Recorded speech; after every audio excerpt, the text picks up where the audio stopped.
அனைவருக்கும் வணக்கம். நம்ம தேசிய மட்டத்தில் வந்து ஒலிம்பியாட் கொஸ்டின் பார்க்க போகிறோம். அதை பார்த்து என்ன சொல்லியிருக்காங்க அப்படின்னா ஏயின் கீழ் பி சமன் பியின் கீழ் சி ஆகின் இது தந்துருக்காங்க உங்களுக்கு. இதை நிறுவ சொல்லியிருக்காங்க. ஏ வர்க்கம் ப்ளஸ் பி வர்க்கம் அதை ஏசி வர்க்கம் முழுவதின் வர்க்கத்தால் பிரித்து எழுதணும். அது சமன் பி வர்க்கம் கீழே பி வர்க்கம் ப்ளஸ் சி வர்க்கம் என காட்டுது. இது தான் கொடுத்துருக்காங்க. ரைட், நம்ம தந்திருக்காங்க விளக்கம் விஷயம் தந்திருக்காங்க. ரைட், எப்படி இந்த மாதிரி காட்டுதுன்னு பார்ப்போம். ரைட்டா? ரைட், பாருங்க. ஏயின் கீழ் பி சமன் பியின் கீழ் சி ரெண்டே பெருக்கிறோம், குறுக்கு பெருக்க பெருக்கிறோம்.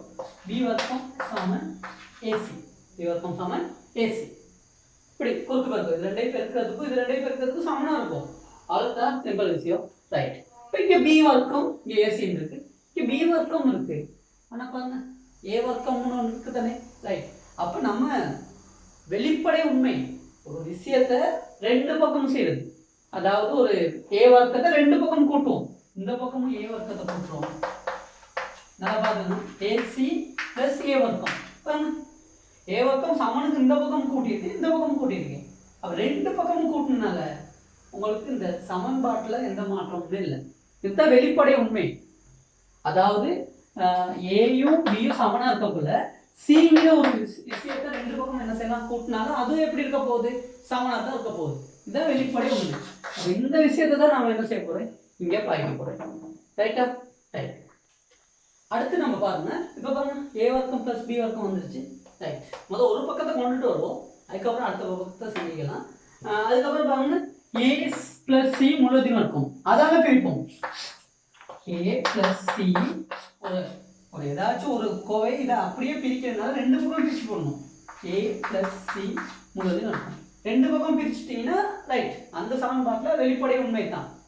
இதை கூட்டுற ஒரே என்ன ரெண்டு பக்கம் கூட்டுற மாதிரி ரெண்டு பக்கம் கழிக்கலாம், ரெண்டு பக்கம் பிரிக்கலாம், ரெண்டு பக்கம் பெருக்கலாம். இப்போ பாருங்க இங்கே வந்துட்டாரு, இங்கே வந்துட்டாரு. இப்போ அவர் தான் நம்ம இதை அவருக்கு சமன்னு சொல்லி காட்டணும். ரைட், பார்ப்போம் இதில் என்ன செய்யலாம். பாருங்க என்ன ஏன்னா ஏ பொது எடுப்போம். ஏ பொது எடுத்தால் சி பிளஸ் ஏன்னு வரும். கீழே ஏ பிளஸ் சி ரெண்டு முறை இருக்கு, அப்போ ரெண்டு முறை போடுறோம். லேஸ் தானே, உங்களுக்கு சுருக்கிறதுக்கு லேஸாக இருக்குது, நல்லா இப்படி போட்டேன். இல்லாட்டி ஒரே இதை செய்யலாம். இப்போ ஏ plus C, A plus C plus A ரெண்டு ஒன்று தான், கொடுத்தா ஒன்று தானே, அது ரெண்டையும் சுருக்கிடலாம். சுருக்கினா இங்கே மிச்சம் வர்றது என்னது, ஏ வர்க்கம் பிளஸ் பி வர்க்கம் கீழே ஏ பிளஸ் சி முழுவதின் வர்க்கம் சமம். என்ன மிச்சம் வருது, ஏ இன்டி ஏ பிளஸ் இதுதான் வருது. சரிதானே? ரைட், இங்கே ஏ இல்லைன்னா ஏ இல்லை பி தான் இருக்கு. அப்போ நம்ம இதுல இருந்து பாருங்க ஏக்கு பதில் என்னன்னு போடலாம். இப்போ இங்கே இதை இவர் எடுத்தீங்கன்னா ஏ சமன் ஏ வச்சுட்டு பி அனு கொண்டோம், பி வர்க்கத்தின் கீழ் சி அப்படின்னு போகலாம். இங்கே இருந்தே நம்ம ஏக்கு பதிலாக இப்படி எடுத்துக்கலாம், ஏ சமன் அப்படின்னு எடுத்துக்கலாம். ரைட், அதை ஏக்கு பதிலாக நான் பிரதிட போகிறேன். பாருங்க, ஏக்கு பதிலாக போட போகிறேன் பி வர்க்கத்தின் கீழ் சி, கீழே பி வர்க்கத்தின் கீழ் ஏ, இங்கே ஒரு ஏ இருக்கு, அங்கேயும் பி வர்க்கத்தின் கீழ் சி, சி. ரைட்டா? ரைட், இப்போ பாருங்க பி வர்க்கத்தின் கீழ் சி பிரித்தல் போடுகிறேன், உங்களுக்கு விளங்குறதுக்காக போடுறேன், இல்லாட்டி ஒன்றா போடலாம். இந்த கோடு பிரித்தலுக்கு அர்த்தம். இதை போட்டு பிரிக்கிறோம். எதை இதுக்குள்ள ஒன்று இருக்கு, உங்களுக்கு பாருங்க சி பி வர்க்கம் பிளஸ் சி வர்க்கம். சியால் மேலே கீழே பெருக்கும், இங்கே தானே சியால் மேலே கீழே பெருக்குன்னா சி, இங்கே சி வர்க்கம். பாருங்க பகுதியின் சமனாக இருக்கு, பி வர்க்கம் பிளஸ் சி வர்க்கம் பிரிக்கப்படுது, இது அப்படியே பிரிக்கப்படுது. இப்போ பி வர்க்கம் கீழே சி பெருக்காக மாற்றினா சியின் கீழ் பி வர்க்கம் பிளஸ் சி வர்க்கம். சிஓ வெட்டி விட்டுருக்கேன், சிஓ வெட்டிட்டேன். பெருக்கு போட வெட்டு போடும் தானே.